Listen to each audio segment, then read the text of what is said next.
नमस्कार दोस्तों, आज हम दुर्गा सप्तशी के 11वें अध्याय का पाठ करेंगे। यह अध्याय देवी दुर्गा की महिमा और उनकी शक्ति को समर्पित है।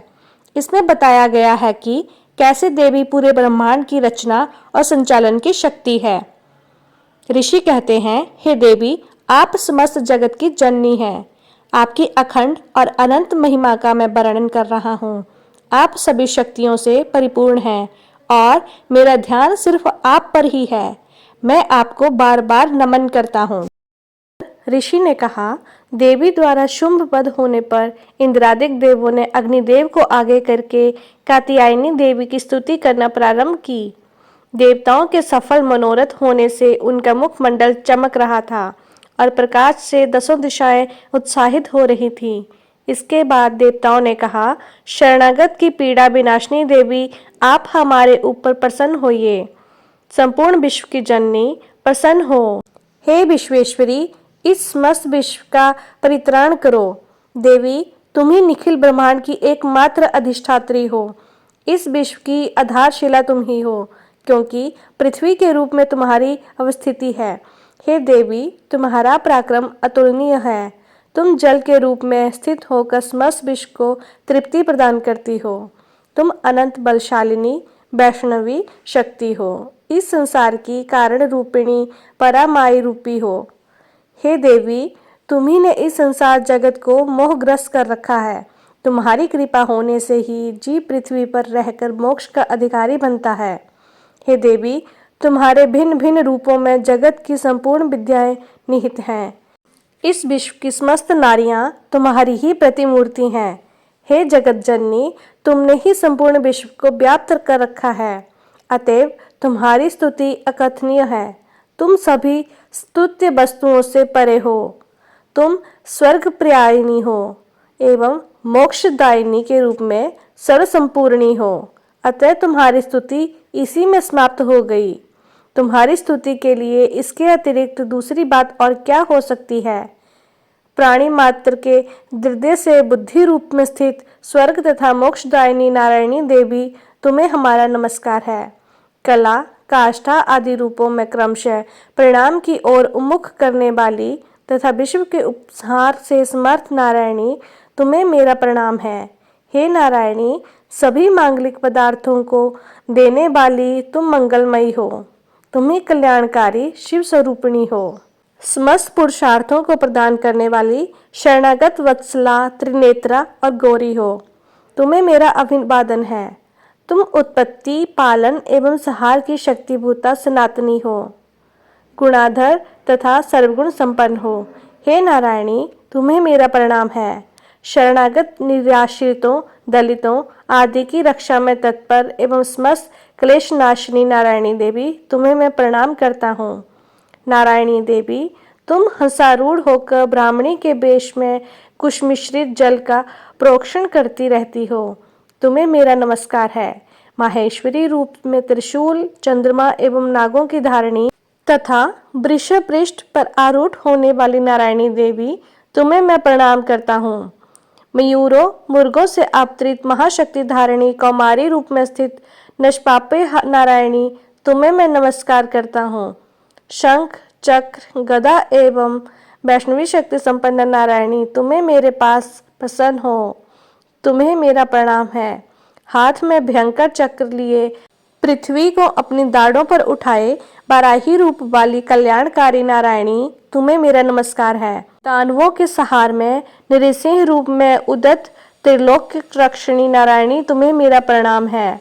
दाढ़ों के कारण विकराल मुख वाली मुंडमाला से विभूषित मुंडमर्दिनी चंडमुर्दिनी नारायणी, तुम्हें मेरा प्रणाम है।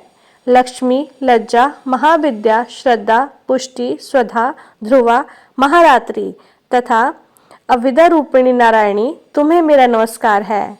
मेधा, सरस्वती, श्रेष्ठा, ऐश्वर्य स्वरूपा, पार्वती, महाकाली, संयमशीला तथा सर्व अधिष्ठात्री नारायणी, तुम्हें मेरा नमस्कार है। सर्वरूपा, सर्वेश्वरी, सर्वशक्ति संपन्ना, दिव्य रूपा दुर्गे देवी, आप हमारी सभी भीतियों से रक्षण करें। तुम्हें मैं प्रणाम करता हूँ। हे कात्यायनी, त्रिनेत्रों से सुशोभित तुम्हारा सौम्य मुख मंडल संपूर्ण भयों से मेरा त्राण करे। तुम्हें मेरा नमस्कार है। भद्रकाली, ज्वालाओं की लपट से प्रज्वलित अत्यंत भीषण एवं संपूर्ण दानवों को संहारक तुम्हारा त्रिशूल हमारी रक्षा में समर्थ हो। तुम्हें मेरा प्रणाम है, जिसकी ध्वनि संपूर्ण विश्व में व्याप्त होकर दानवों को क्षीरित कर देती है। तुम्हारा घंटा हम लोगों का समस्त पापों से उसी प्रकार त्राण करे जिस प्रकार माँ अशुभ कार्यों में अपने पुत्रों की रक्षा करती है। हे चंडिके, दानवों में बसा एवं रक्त रंजित तुम्हारे हाथ में शोभा पाने वाला खड्ग हमारा त्राण करे। तुम्हें मेरा प्रणाम है। हे देवी, तुम्हारी प्रसन्नता से ही समस्त व्याधियों का शमन होता है। कुपित होने पर मनोरथ का नाश होता है। जो लोग तुम्हारे शरणापन्न हैं, उन पर कभी विपत्ति के बादल नहीं मंडराते। तुम्हारा शरणागत प्राणी अन्यों का आश्रयदाता हो जाता है। हे देवी अंबिके, तुमने अपने स्वरूप को विभिन्न भागों में विविक्त करके इन विधर्मी दैत्यों का वध किया है। तुम्हारे अतिरिक्त दूसरा इस प्रकार कौन कर सकता था। विद्याओं में ज्ञान को उत्साहित करने वाला शास्त्रों तथा वेदों में केवल तुम्हारा ही वर्णन है, किसी अन्य का नहीं। अज्ञान रूपी अंधकारावृत में ममता रूपी घृत में इस विश्व को भ्रमित करने वाली तुम्हारी शक्ति के अतिरिक्त कोई अन्य शक्ति नहीं है। जहाँ पर राक्षस, भयानक विश्वधर सर्प, शत्रु और लुटेरों का गिरोह एवं दाग वो वहां पर समुद्र के मध्य से रहकर पुनः सतत ही विश्व का कल्याण करती हो।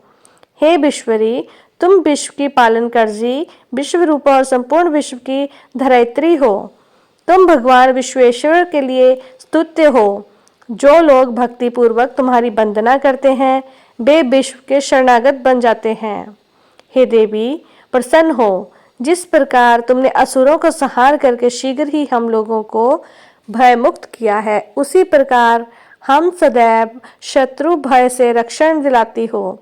आप समस्त जगत के महाताप का विनाश करें। उत्पात एवं पापों के फलस्वरूप उत्पन्न होने वाली महामारी आदि उपद्रवों को शीघ्र ही दूर करें। विश्व की पीड़ा निवारणी देवी, हम सब तुम्हारे चरणों में नमन करते हैं। हमारे ऊपर प्रसन्न हो। त्रिलोक्य वासियों की आराध्य परमेश्वरी, सब लोगों को वर प्रदान करो। तब देवी ने कहा, देवों, मैं वरदान देने के लिए तैयार हूँ। तुम अपनी इच्छित वर मुझसे मांग लो। संसार के लिए मंगलकारी वरदान मैं अवश्य ही दूंगी। देवताओं ने कहा, हे सर्वेश्वरी, तुम इसी तरह त्रिलोक्य की बाधाओं का निवारण करती रहो और हमारे शत्रुओं का नाश करती रहो।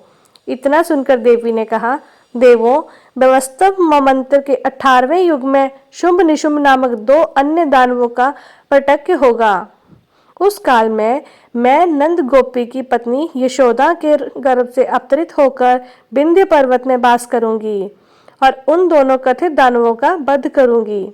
इसके अनंतर मैं पृथ्वी पर भयंकर रूप से अवतरित होकर वैप्रचित नामधारी असुरों का संहार करूंगी। दैत्यों को अपना आहार बनाते समय मेरे दांत अनार पुष्प की भांति लाल वर्ण के हो जाते हैं।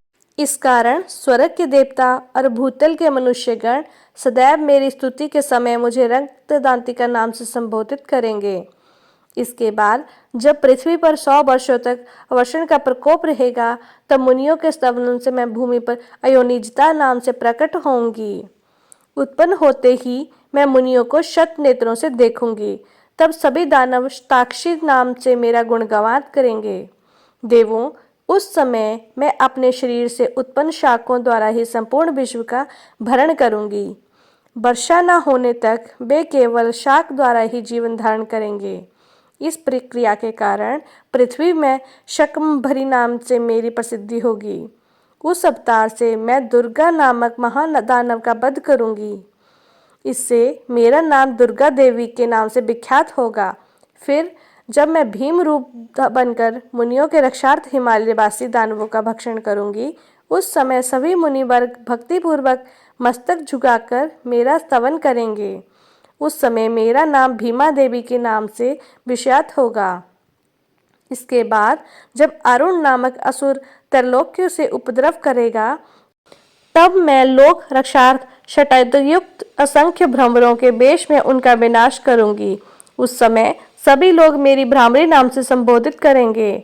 इसी प्रकार मैं सदा ही असुरी उत्पाद होने पर अवतार धारण करूंगी और शत्रुओं का संहार करूंगी।